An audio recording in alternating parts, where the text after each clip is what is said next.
Hello guys, তোমরা কেমন আছো? আশা করি ভালো আছো। চলে এলাম আবারও একটা ছোট্ট মিনি ব্লগ নিয়ে। আর আমি মিনি ব্লগ প্রতিদিন ছাড়তে পারি না, কারণ হচ্ছে একটা এডিটিংয়ের ব্যাপার থাকে, তো সেটা সবসময় হয়ে ওঠে না আমার দ্বারা। সেই জন্য যখন সময় পাই তখনই আমি ভিডিও ছাড়ি। আর তোমরা ভিডিও দেখো, কিন্তু তোমরা কেউ কমেন্ট করো না, কেউ লাইক লাইক দাও না দাও, একটা কমেন্ট করবে যে ভালো হয়েছে না খারাপ হয়েছে, কোথাও ভুল হয়েছে। তবে তো আমারও ইচ্ছা হবে যে না, আমি জায়গাটা ভুল করেছি সেই জায়গাটা আমি শুধরে নিই, আমি আবার ভিডিও দিই। কিন্তু তোমরা কিছু করো না বলে আমারও আর মিনি ব্লগ দিতে ইচ্ছে করে না। তো যাই হোক, আজকে আমি ম্যাগি খেয়ে নিচ্ছি সকালবেলা। আর আজকে একটু বড় কাছারি যাবো, কাকি শাশুড়ি মেয়ের পুজো দিতে যাবো। তো সেই কারণে বলি কখন খাওয়া দাওয়া হবে, পুজো বাড়ি মানে দেরি তো হবেই, সেখানে কিছু করার নেই। তো ওই জন্য ম্যাগি খেয়ে নিচ্ছি। আর আমার খিদেও খুব জোরে পেয়েছে, আর এত গরম ম্যাগিটা, তবুও আমি যা করে খেয়ে নিচ্ছি। মানে গরম জিনিসটা আমার বেশি ভালো লাগে, যতই গরম হোক যাই হোক। আর ম্যাগিটা দেখো আমার খুব ভালো লাগে খেতে, সেই জন্য আমি আবার দেখাচ্ছি যে ম্যাগিটা আমার খুব ভালো হয়েছে।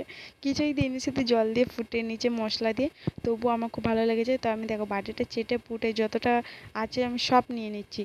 সব নিয়ে খেয়ে নেবো। খেয়ে নেবার পরে বাটিতে কিছু থাকবে না, তবুও আমি তার থেকে কাই ফাই যা থাকবে এদিক ওদিক খুঁজে খাজে একটু একটু করে তুলে নেবো। নিয়ে আমি পুরোটা খেয়ে নেবো।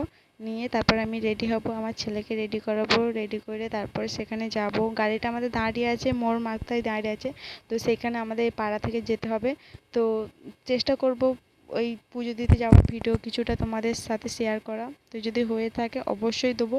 আর তোমরা প্লিজ ভালো লাগুক খারাপ লাগুক একটা কমেন্ট করবে যে ভালো হয়েছে বা খারাপ হয়েছে, তবে তো আমারও ভিডিও করার ইচ্ছে হবে।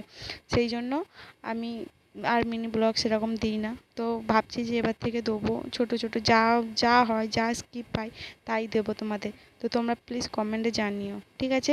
আর দেখো বাটিটা আমি চেটে পুটে পুরো সাফ করে দিচ্ছি, বাটিটা মনে হচ্ছে আর ধুতে হবে না। তো ভিডিওটা এখানেই শেষ করলাম, টাটা।